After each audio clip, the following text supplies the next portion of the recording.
What's going on, guys? My name is Caden Moreno, and welcome back to the Young Money Podcast. I know it's been a couple months, maybe even close to a year since we've done the last one of these. However, I have a new agent, and I just wanted to kind of get intimate with him. That way, if any other new agents have questions, what this will look like getting into it, you have the answers. And so most people know that, or most people don't know this, and that's the hardest part about life insurance isn't selling. That's probably the easiest part.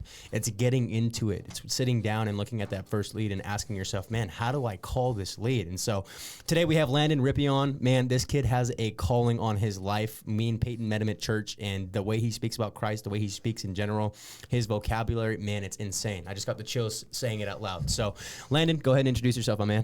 Hey, thank you so much for having me on, Caden. Yeah, like you said, my name's Landon. I'm about to be a college student going for theology, and I just got into life insurance, so thanks to Caden and Peyton, and by the help of Paul, I've gotten into the industry, and it's seemed amazing so far, so I'm super excited to get into it, ask you some deep questions. Yeah, I'm excited to get into it, bro. So, I mean, just tell them a little bit, like, kind of what you were doing before this. That way they understand what mindset shift we're having. So what were you doing before this? What are you doing now? And what does the transition look like, and how are you preparing for it? Yeah, so I've been a dishwasher well, not anymore, but I was a dishwasher for quite a while, then was cooking pizzas up, and that's still what I'm doing right now. I've quit. I'm getting into life insurance. I was going straight to college, no plans for work after that, just kind of letting God bring that to me. And he has presented that to me with life insurance, so now I'm getting into it. I plan to do it after school every day throughout the summer, and while I'm in college too. So nice, dude. Now let's get right into it, dude. Let's jump straight into it. I have a couple questions for you. I know you have some for me, and so my first question, dude, is what makes you want to get into this, and why are you getting into it? I think this is one of the rare industries where there's a real big emphasis on people. Like, you want to help people. And one thing is, for the past few years, I had no idea what I wanted to do. At first, it was the military, and then I wanted to do commercial insurance, and then I wanted to do real estate, and then I just wanted to go to college and not know what to go for, and then I kind of figured it out. But the one thing I always wanted was, I love talking to people, and I love helping people, and I want to do something that benefits society, and that is highlighted significantly with life insurance. So being able to help people in the case of a death is something that is extremely beneficial to when someone is going through grief. I mean, I can't imagine if I were to lose someone in my family, and on top of the grief that I'm already going through, all these expenses are coming down. I mean, I'm 17. How could I handle a mortgage? You know what I mean? So if my family's protected by that, that is something that could change my life drastically. And that's why it seems great, firstly. And then also just the people I'm surrounded by. Since I've met you guys have been a reflection of people who are about growth and moving forward in life. What better place to be in? Because that's what I want for myself. I want to grow in discipline, in my finances, in my future. I want to consistently be going up. I don't want to be complacent, and this is a place where I see that prominently. So, dude, you guys, I mean, if I don't have to say anything more about this kid, you guys can hear it in him, the way he speaks, the way his belief system coming into this, man, that's going to get you far. I tell you what, bro, the way that you come into this is the way that you will leave this business. And so that's great, dude. And you see the bigger picture too. At the end of the day, like I always tell people, yeah, there's a bag to be made here, but at the end of the day, you can really impact families and protect them. Not only if they just pass away, but I mean, say if someone's young like me, I mean, in 10, 15 years, I'm going to have money that I can pull out of my account. And not only that, if I become chronically ill or just ill in general, I'm protected, right? Yeah. And so at the end of the day, we're not just making money and growing a business. We're also helping families, and we're serving people every day. Dude, that's awesome. And so the fact that you understand that coming into this is going to go a long way, because you're not selling based off of commission. You're selling based off of belief. You understand that these people need the product. It's not a matter of fact of wanting, it's needing. And so, I mean, going into this, dude, what are you excited about right now? You know, like, and I know in regards to like Christ and protecting people, besides all of that, what are you most excited about? Whether it's to learn about yourself, whether it's to be around new people, whether it's just the opportunity in general, what's the most exciting part about this for you? The most exciting thing is just getting into this next chapter of my life. I mean, I'm coming out of high school. Like I said, pizza job, not very much to it. It's a big transition, but I'm super excited for it. Like I said, I see so much self-development coming through it. So I'm just super excited to be around people who can influence me in such an impactful way, and really change the lifestyle for the better that I have right now. It's not very often that you get influences that are going to help you. It's usually setbacks, you know, at least from what I've been used to it. So it's nice to get into such an amazing environment. And also just learn what it's like to be in business. I mean, I'm kind of the first in my family to do it. My mom does real estate. My stepdad does commercial insurance, but this is kind of just like stepping out, getting my feet wet into the real world. So it's awesome, and I'm excited for the next level of responsibility that's coming. I mean, being self-employed, I know that responsibility comes with it heavily, and I'm excited for that because I know it's going to develop me like crazy. So yeah, dude, yeah. That's one of the biggest things is like responsibility coming into this business is one of the biggest things. From switching from an entrepreneur or 9-to-5 mindset to entrepreneuring was the biggest struggle. Like my biggest struggle coming into this was learning how to be disciplined, learning how to be responsible, learning how to wake up on time, learning how to actually sit down and call and not scroll on my phone. Those were the hardest things for me, was learning how to actually be a business owner and be my own boss. So like right now, I mean, do you feel like you like being told what to do, or do you kind of want to journey off your own way and you know, be your own boss? It's not necessarily that I like being told what to do or dislike it. I mean, I'm at the end of the day, I'm there to get my job done, but I don't want to just show up to work and leave the same every single day, which is what I've been used to for the past year that I've been working right now. You just show up, you clock in, you clock out. It's the same thing every day. Don't really learn much once you hit the peak. And I'm excited to leave that realm and come into something that's new every day, different schedule and structure every single day. You know, I don't have a 15-minute work break, but I can interact with others. I can be on the phone, get advice when I need it immediately, just be around great people. So I don't think there's anything wrong with 9-to-5s, but I think there's a huge benefit coming into the fact of me technically being my own boss and just learning how to be a responsible man of God who can lead a family, lead a business, lead a wife, lead a church in the future, and things of the sort. So yeah, I think life insurance, and not just life insurance, but entrepreneuring in general, is just a good route for you, and maybe not just you, but any other people who kind of have the same goals as you. You want to be able to lead your family on your own. You want to be able to obviously just be someone that's going to support your family. And you know, in a 9-to-5, again, I have nothing against that. Both of my parents 9-to-5. I worked 9-to-5 before I got into this. Now, the only thing that, you know, the downfalls of a 9-to-5 is you're usually capped out. You're capped out at whatever you make yearly, and if you know, end up being an owner or manager or someone big in that company, you're still maxed out, and you're also tied to a schedule. You're tied to certain off days, and so some people are meant to be told what to do, right? Some people are meant to be led and only led, you know. But coming into this business, it's like you have to lead yourself for only so long, and so like you're gonna have the people in this office and in Pinnacle in general that are gonna be there to lead you, answer whatever questions you have, and just give you what you need to grow. However, at some point, I mean, you know, an analogy that I like that I hear all the time is like if I'm changing my daughter's diaper at the age of 12, am I helping her? Or am I hurting her? You know, I'm probably hurting her. And so that's one of the biggest things like coming into this is like you got to be able to. We're gonna hold your hand like going through this, and there's gonna be agents who hold your hand now. Venturing off, and once we let go and kind of take the training wheels off, what have you done, and how do you expect to kind of go forward and like being your own manager? Like what have you done coming into this the past like 2 weeks to be your own manager, to prepare your mind for that? Holding myself accountable to my promises. I mean, if I can't hold myself accountable to waking up at the same time every day, I might not show up at the same time every day. So that's something I want to be disciplined with. But I think my scheduling right now is my most important thing, the thing that I do throughout the day. I mean, I'm up at the same time every single day. I'm doing the same thing for the same hour in the morning. I leave at the same exact time every single day. Being disciplined through my habits, for sure, and my mindset, what I allow into my mind, what I allow to stir on my heart. I think that's going to be very important coming into this, because I don't want to come with the mindset that I'm my own boss and now I have all this freedom, because I think that's how I fail. But I think coming into this is like I have a lot of responsibility now, and it's a blessing. So I'm going to make sure that I'm disciplined enough so that way when I do truly step into this full time, I am prepared. So it's my discipline, my morning inputs, my mindset, my philosophy. I'm developing that currently. I want to develop a philosophy that keeps me going every single day, even if I don't want to do it. So. Dude, that's if we don't have like another podcast in like 30 days and you don't like produce 10 to 15K in your first 30 days based off your mindset alone, I don't know what's wrong. Like it must be the leads or activity. Like, but besides that, dude, I don't doubt your mindset at all, dude. Like, and the favorite thing that I like out of you said, I loved all of what you said, you know, but the one thing that really caught my ear right now was coming into this, you don't have freedom, you have responsibility. Mm-hmm. And if you grasp that and hold on to that coming into this, dude, you'll go so far, because I think when I first got into this, I was like, yo, I'm free, you know, because I wasn't lucky, but I did the necessarily things to prepare myself coming into this business. Was studying, you know, podcast nonstop, studying Paul's videos, just sitting there reading the script nonstop, you know, going back and forth with my mom, trying to sell her a policy when I wasn't licensed, you know, just convincing her why she needs one. It all prepared me going into this. So the way you prepare yourself is obviously the way that you're going to, you know, run, and the way that you're going to leave this. And so of all of that, dude, that's going to take you so far, you know, and especially there's more responsibility than freedom thing. And so that was the mistake that I made coming into this. I told myself, dude, I'm free. And because I killed it so early often into this business, some people don't. Some people make their first sale 4 months in. Some people make their sale 90 days after. I made my sale my first day. And so again, it's the way that I prepared to enable me to sell my first day.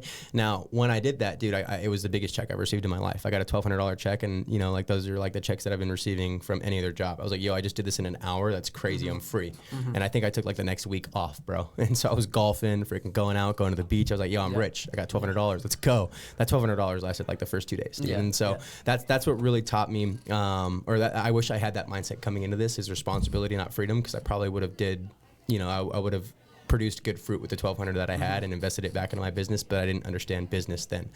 I think I can talk about mindset all day long, dude. And if anyone wants to hear about mindset, I'm not the one to talk about it. I have a strong mindset, but if you guys want a stronger mindset, go to the Leveled Up Life podcast, or even the morning mindset podcast. So good. So let's move into the questions, dude, because I think new agents have more questions than anything. For sure. I know you have a couple down. I know we've kind of been going over a couple things. What's like the biggest question that you have coming into this, dude, and that maybe new agents might have as well? Dude, I have so many, but to just get started into it, I think something that's really relevant to me right now is I want to make sure outside of the office I'm doing things that are keeping me in tune. You know, I don't want to get off track as soon as I walk out of this place, but I want to be on it as soon as I come in and when I leave. So my question for you is, what do you do outside of the office that directly impacts your performance on the phone? That is so good. But the main things that I started out doing, let's think about like the start, not the, you know, you having agents under you, the very start. What I was doing when I first got into this business, and even before I was licensed, was I was watching morning, you know, podcast when I'd wake up. Man, the first thing on my mind was insurance. When you come into this business, dude, your first 30 days has to be only, like, your mind has to only be thinking about insurance. Like, you shouldn't really be thinking about anything else but how do I get into this and how do I start out strong. And so that's kind of my mindset. I was just like, dude, I want this, and there's nothing more than I want to be a good agent. So insurance was my mindset for 30 days long, and even longer than that. And so with that being said, let me answer your question and not ramble on. The habits that I have outside of the office today and when I first started was I'd wake up, I'd sit down and pray. I wouldn't open my phone and scroll. I tried eliminating scrolling out of my life completely, because I'm a big believer what you input and what you take in is what will come out, right? Yeah, and so if I'm watching reels all day, it really doesn't input anything but nothing. There's literally nothing from that. It doesn't help my speech. It doesn't help anything, you know? And so not only that, I mean, the phone and activities that I was doing daily, I just wanted things that were going to help my mind and help my body. And so some of the habits that I implemented right away coming into this business, dude, was studying the script before I even got on the phones. I didn't want to have to read it like a script. I wanted to have a cadence. I wanted to have a tonality. And keep in mind, I was on the phones a little bit before I got into life insurance. I did wholesale for 6 months, and so I had the experience dialing. I didn't come in with fear dialing, you know, more so you might have that fear. And so what I did to get over any fears that I had, because the fear that you will get is once you spend money on leads and now you're like, dude, I have to get a sell. I have to make this money back, right? Some people come into this with nothing. And so when they come in with nothing and they do buy their first lead pack, they're so nervous because they don't want to mess it up. And so to kind of take control of that scarcity, I definitely sat down and managed and read the script 50 times at night, dude, and 50 times in the morning. It sounds crazy, but that's what I did. You have to be crazy going into this business. All right, so we had to pause this podcast and kind of figure everything out because I ramble on and I literally forget while I'm talking. So we're going to move into the next question because my habits are all over the place, but I have them in place. What philosophy or principle has kept you consistent when you didn't feel like showing up? It comes down to finding my why. Coming into this, I was commission hungry, but not so much because I experienced loss.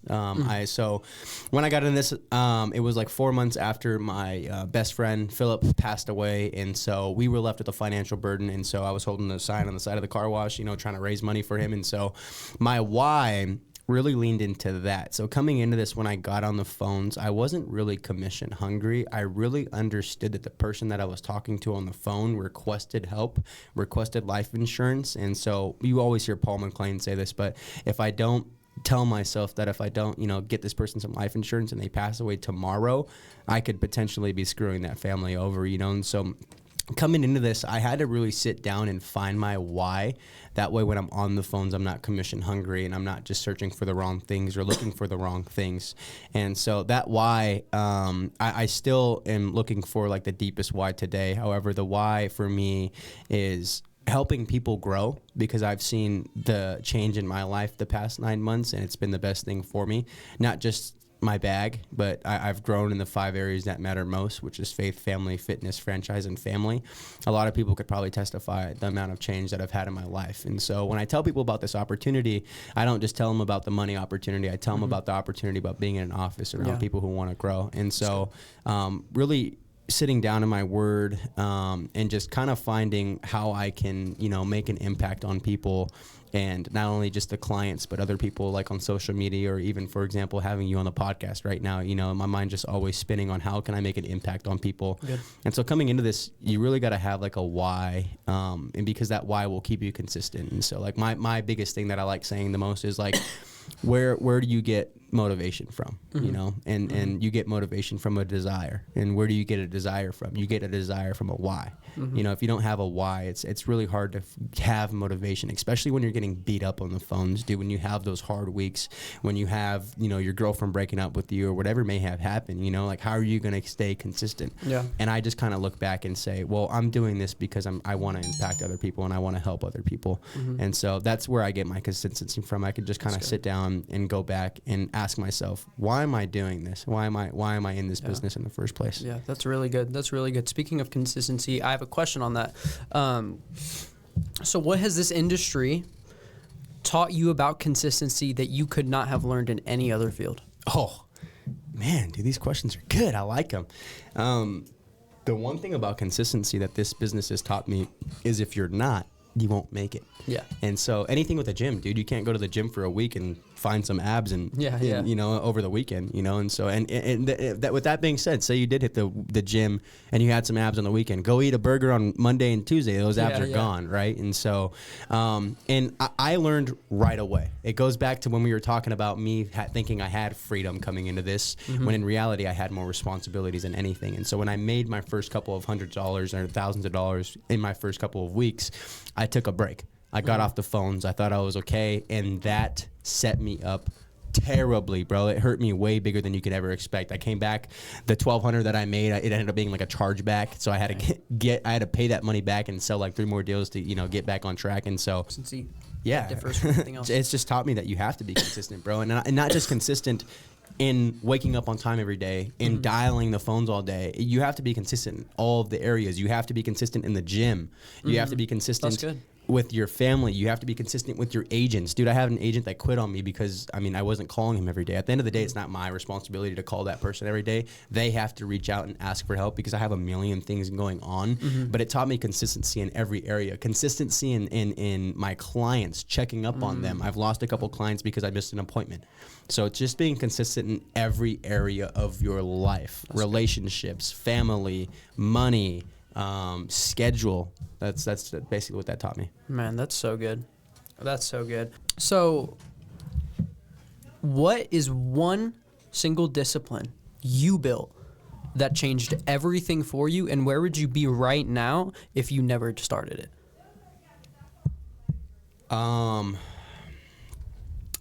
The one discipline that I had to put in place for this business to work out for me was having a schedule. And I don't just mean waking up on time, at the same time every single day. I mean going to bed at a certain time, having my day planned out. And so I think the discipline is just being able to stick to a schedule, I guess. Let me answer that correctly.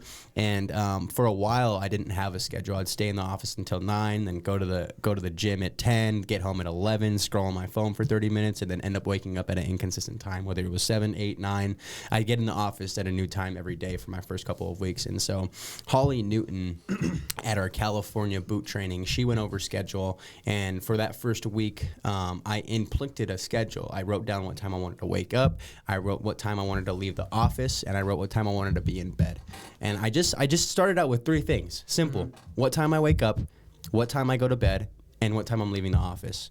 And so starting out small, I didn't want to beat the cold turkey and throw a huge professional schedule in front of myself. I just wanted to be able to wake up on time. Good. And so being able to wake up at 5:30 every morning, and it's hard to wake up at 5:30 in the morning when you're not used to it because you got the groggy eyes. And then I wake up and pray instantly. So I'm in my prayer and I'm falling asleep. And so I'm like, it's just the discipline of being able to tell yourself to get up at 5:30. Yeah, good. And then once you wake up 5:30 again and again, and you're keeping your promise to yourself, it builds discipline. That's so good. At the end of the day, it builds discipline. So that's when I started inflicting everything else.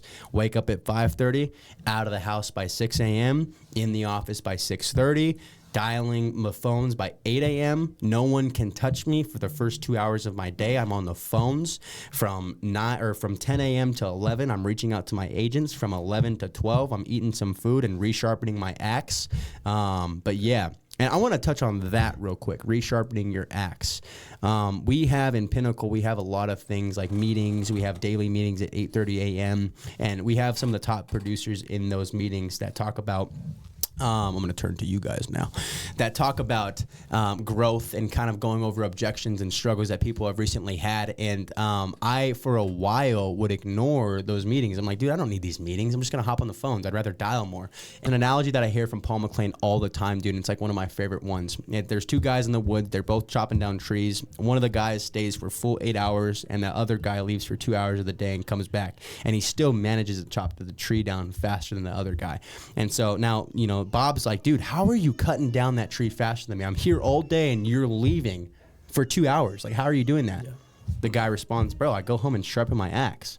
And so, I mean, sharpening your axe, there's obviously a deeper analogy into that, and that's just building skill for yourself, hopping in those meetings and learning something different. I sit in a 30-minute meeting, maybe the 30 minutes, there's not one thing that pertains to me, but one thing. That one thing can help me grow. And so if you're not hopping on podcasts, if you're not reading books, if you don't have the hunger to grow every single day, your axe is going to get dull real quick. Yeah. But yeah, what's the next question? Let's get straight Jump into it. So I guess this one really helps me out understanding what not to do. So what patterns do you see in agents who quit, and how early can you spot that?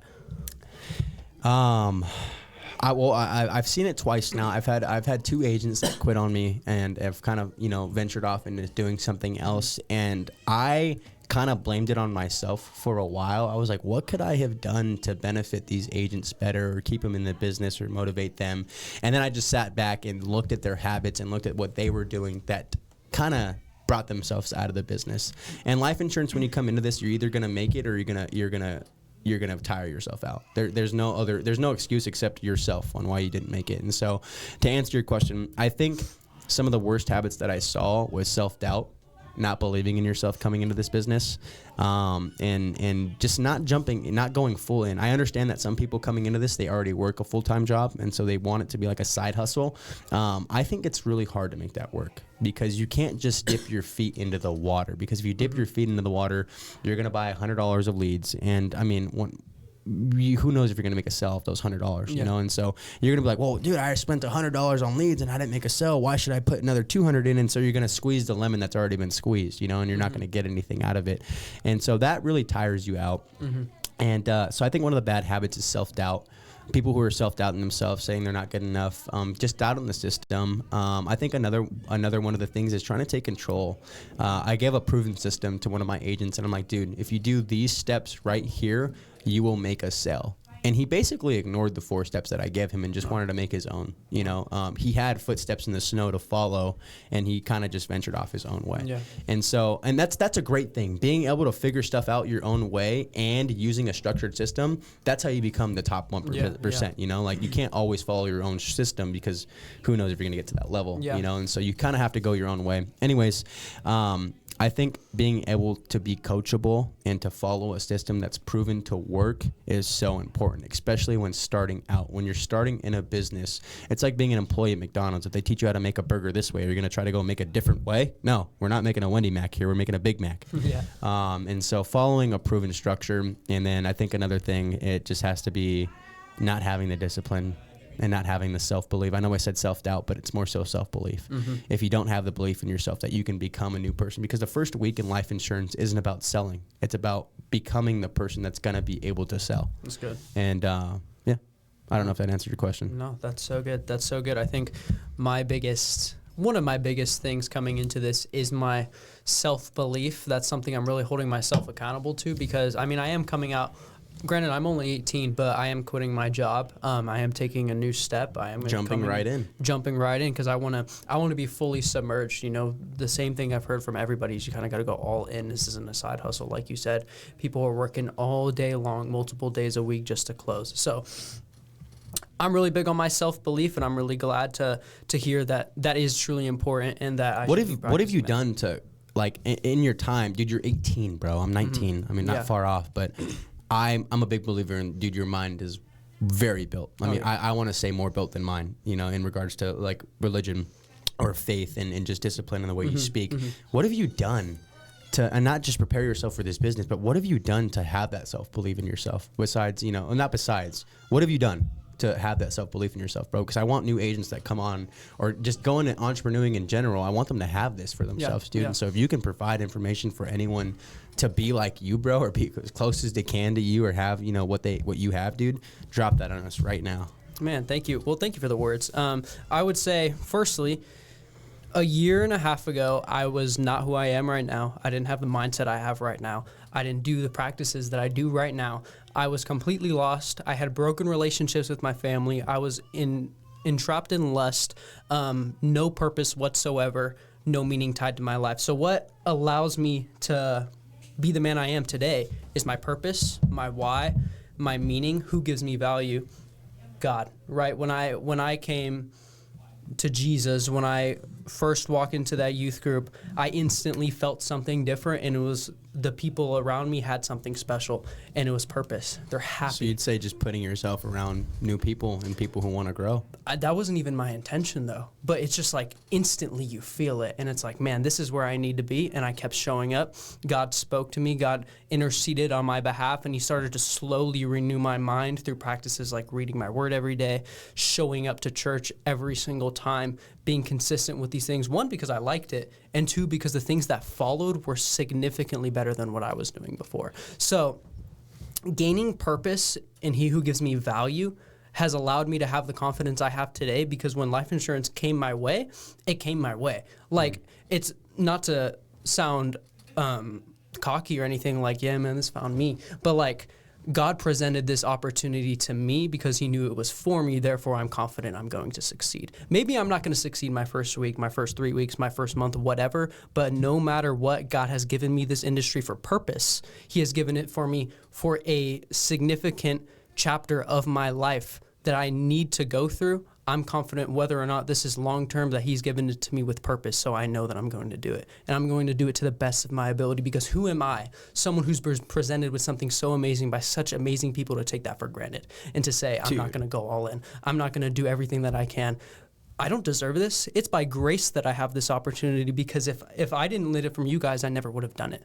So I'm going to take that as a heavy weight on my shoulders to do the best that I can, because I have people believing in me who are sowing into me heavily, just like this podcast right now, and I will not take that for granted. Dude, that is so freaking good. I love that. And like, I mean, the question that I had for you saying all of that was, you didn't intentionally put yourself around people. You accidentally put yourself around people, but that's where you found the most growth. And I can agree with that. Maybe not for you, but for me, abso-freaking-lutely, dude. I would not be the person that I am today. I mean, some people might not have faith. Some people might believe in the stars or planets or whatever they believe in, you know, and that's okay.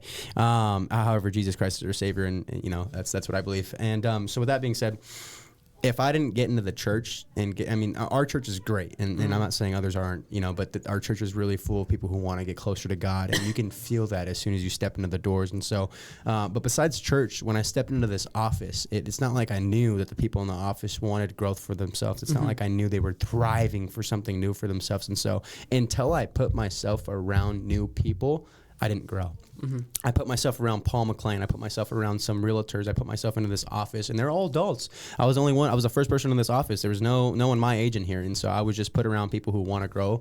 And so being in that environment of people who want growth from themselves, want a stronger relationship with God, want better relationship with their family, you have no clue what to do except follow those people who are in front of you, you know. And so I think that's the most important thing in life is asking yourself who's around you. Yeah. I have some agents who hang around some people, and I always ask them, I was like, dude, like, do you think that person that you hang around with is holding you at the same level, or are they helping you grow? Because, I mean, at the end of the day, like, I've had a lot of close friends that I had to drop. Like, I have no friends right now except, like, you know, almost like you guys, you know, and just, you know, a couple other friends. And that's not important to me right now, though, you know, like, they'll come down the road. However, I sat down. And I mean, I sat down and asked myself, is this person bringing me value, or are they hurting me? And I cut them off. Is this person bringing me value, or are they hurting me? And cut them off, dude. I mean, and that just goes to show that, like, dude, I'm white with blue eyes, dude. I lived in Rancho Cucamonga, 7th Street for a while. If you guys don't know where that's at, it's not the best place. And so I became ghetto because I was hanging around ghetto people. And then I started hanging around dirt bike kids, and now I have long hair and I'm wearing a fitted hat, and now I want to ride dirt bikes, you know. And so that just goes to show who you put yourself around, you'll become. So if you can find somebody that wants to grow, put yourself around that person, dude. I can go on about this forever, but put yourself around a good group. Oh yeah, so good. I love that, dude. Circle matters for sure. Let's do this, dude. Let's jump into objection handling. And then I think we're gonna come back, and I wanted that podcast just to be more so of you guys having an understanding of what a new agent thinks coming into this business. Again, because Landon doesn't have any experience in sales, he doesn't have any experience in entrepreneuring. So I wanted you guys to have a full understanding of what a new agent thinks, and maybe we can just answer some of those questions. However, I'm super excited to see what we can make in like a month from now. We're gonna make another podcast and kind of see where Landon is. You guys saw his mindset coming into this, and now you're gonna see his mindset in it and after it.